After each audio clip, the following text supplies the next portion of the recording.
Good afternoon. Welcome to Inside Indiana Sports Now with Kent Sterling. It's Wednesday, July 28th, 2021. We're brought to you by the great people at Today's Dentistry. Dr. Mike O'Neill, absolutely the best at what he does. Give him a call. Make an appointment today. 317-849-2933 is the number. Punch subscribe, hit like, ring the bell. Let's go. Let's talk about sports. Colts Camp, day one. In the rearview mirror, what did we see? Marlon Mack looked like Marlon Mack. And that's a really good thing, not quite a year after tearing his Achilles tendon and having it surgically repaired. A lot of rehab has put him right back on track to look very, very explosive in his cuts, which he did today.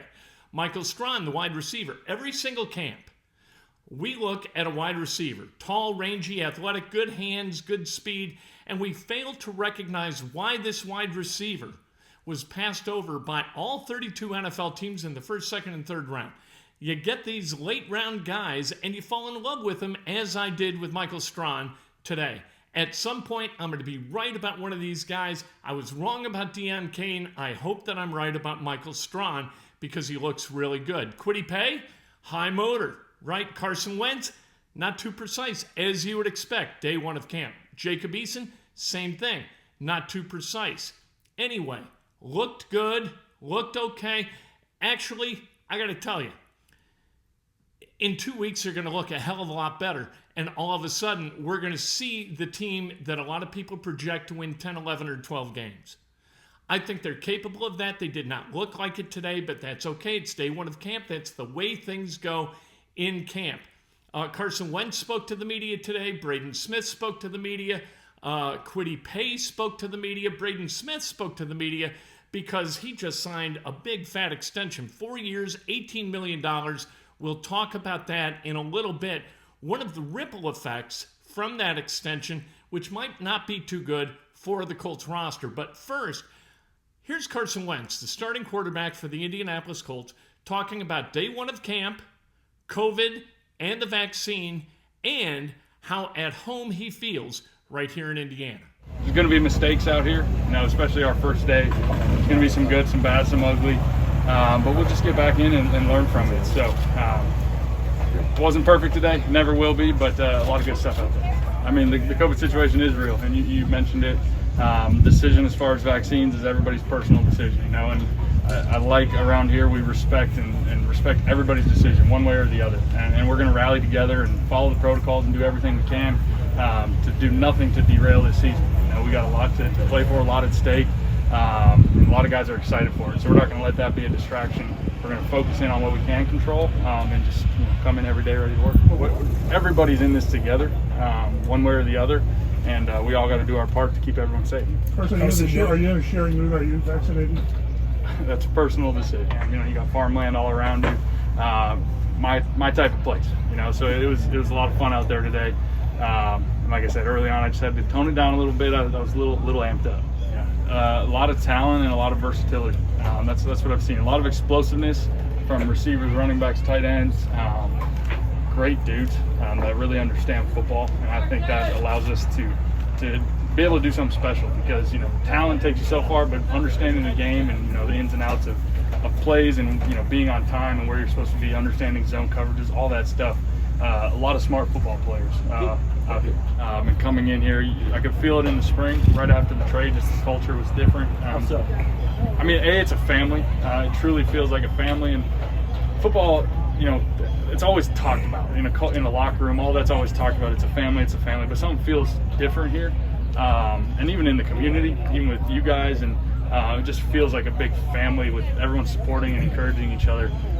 But the expectations are there. And having Mr. Irsay talk to us got me kind of fired up last night. He still's got a lot of passion, a lot of energy, and I think it got a lot of guys excited.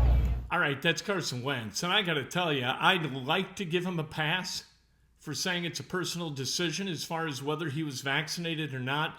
But this is the starting quarterback for the Indianapolis Colts. This is a guy being paid to be the face of the franchise, the guy around whom all else swirls.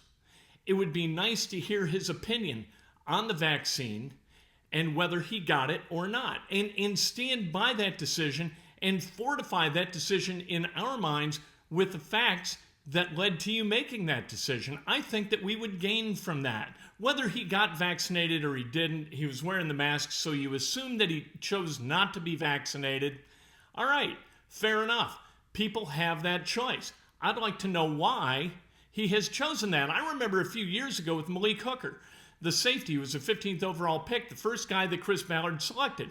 And this was during that time of Colin Kaepernick and people taking a knee to bring awareness, right, to Black Lives Matter and that the racial inequities that kind of are continue to paralyze our society in some ways.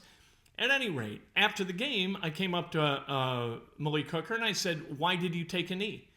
And he said, "I'd rather not share that." Well, then why do you take a knee? Right? If not to bring awareness and share your feelings and try to compel others to understand what your feelings are, why would you take a knee with this?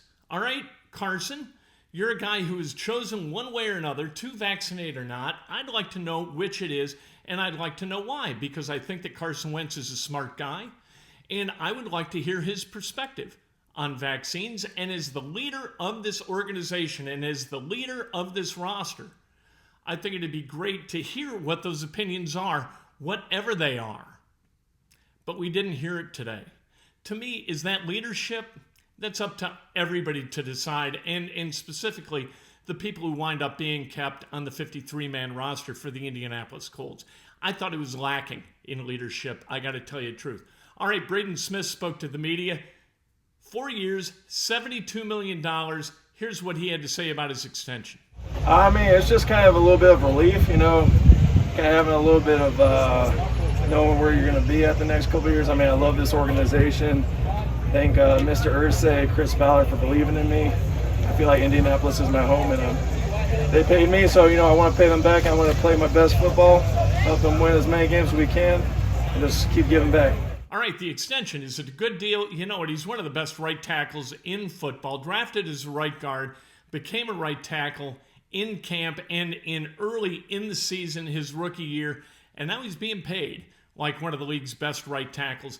$18 million each, and you can do all kinds of things with signing bonuses and whatnot to make sure that that money in a cap-related sense is aligned properly to make sure that you can continue to bring in free agents and do things with the cap that allow you to expand the talent level on your roster, all right?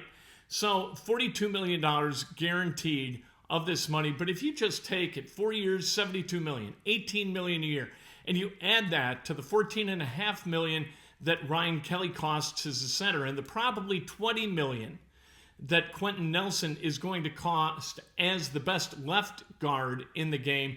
And then you look at Eric Fisher, and if Eric Fisher comes back at a high level, he's going to be paid 8 figures a year to be the left tackle. Then you've got Mark Lewinsky, who's making about $7.5 million, and all of a sudden, you got about $75 to $80 million locked up in your offensive line, and that next year is going to be between 35 and 40% of your salary cap number. You add Carson Wentz to that, who's making $24, $25 million, and all of a sudden, you're more than halfway home in the money you have to spend on your entire roster, and you have not paid anybody on the defense a dime.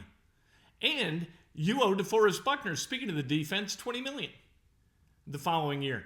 That doesn't leave you a lot of room to miss in the draft. If the Colts are going to win a Super Bowl with this iteration in the front office, head coach, the roster, they cannot afford to miss in the draft if they are going to pay their offensive line $75 to $80 million a year to protect a $25 million quarterback. That is a harrowing decision for this front office. The good part is if everybody stays healthy, they're not going to have to use a first, second, or third round draft pick on an offensive lineman or a quarterback for the foreseeable future, and all you're going to do with the draft is fortify that defense, which the Colts did this past year in drafting Kwity Paye and Dayo Odangbo. So I guess that's the good news for the Indianapolis Colts. Again, they didn't look sharp. They didn't look terribly good. but that's the first day of camp, and that's the way things go. Never overreact to the first day of camp, ever, ever, ever. The NBA draft coming up tomorrow night, and it's going to be fascinating there. And there are rumors swirling around the Indiana Pacers.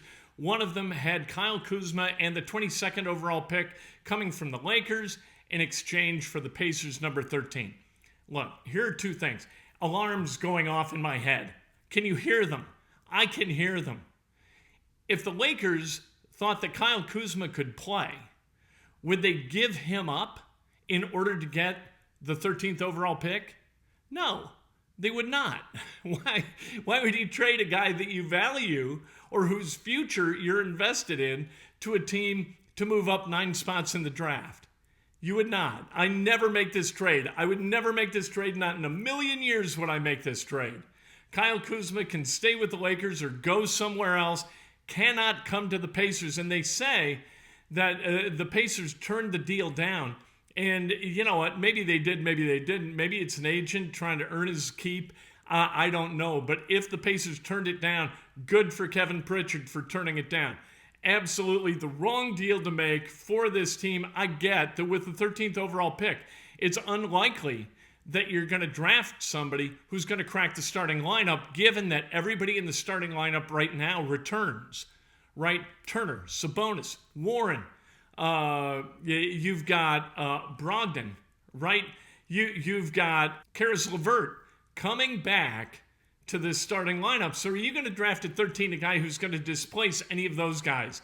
Maybe he's going to put some pressure on them, but not likely to crack the starting lineup. Could Kyle Kuzma? No, Kyle Kuzma is not going to be a starter for the Indiana Pacers, given their starting lineup. It's not possible. What could happen, TJ Warren cannot heal from his myriad of injuries, and all of a sudden you need Kyle Kuzma at the 3. Don't do it. Take the 13th. You're not going to win an NBA title because Kyle Kuzma is on your team, but you could get a guy at 13 if the 13th overall pick, if you look at like Zach LaVine and, Devin Booker and Donovan Mitchell as 13s who have done really, really good work for their franchise, you can look at the 13th overall pick and say, we can get a guy who's high lottery value with a low lottery pick and really kind of set this franchise on an arc towards success. You can do that with the 13th overall pick. You cannot do that with Kyle Kuzma, and you can't do it with the 22nd overall pick, so don't deny yourself an opportunity to really make a difference with the roster with that 13th pick. If you're going to do anything, fall in love with somebody at a higher level and trade up. Don't trade back. The difference between 13 and 22 is substantial. Not just in this draft, but in any draft. Don't make a trade like that with anybody. 20s, dealing in or out of the 20s, go ahead, but not in the lottery. You don't do that for a guy like Kyle Kuzma, who was a second-round draft pick of the Brooklyn Nets. All right? Went to the Lakers. Now the Lakers are like, we've had enough of the guy. And so you're going to deal the 13 to go get that and 22 and draft another guy like Aaron Holiday? That makes no sense whatsoever. Do not do it. If you're not going to trade up, hold on to 13. Do not trade back. Under any circumstance, do not trade back in this draft. All right? So if they do trade back and it all goes kablooey, I'm on the record prior to this saying do not trade back. Now, if they misuse the 13th overall pick, I cannot be held accountable for that. Which means I'm in a much more comfortable position than Kevin Pritchard is as the president of basketball ops for the Indiana Pacers. We're going to see tomorrow night, baby. The NBA draft. I can't wait. It's all kinds of fun. The day's going to be fun. News is going to be popping. We're going to hear about trades. There are going to be Woj bombs all over the place. I cannot wait. We'll talk about it tomorrow morning. Breakfast with Kent, bright and early. And then we're back out to Colts Camp. And then we got the NBA draft. My God, what a huge day. Stay tuned all day, every day. Live news, breaking news at once on the station where sports news always comes first, right here at the Kent Sterling Channel.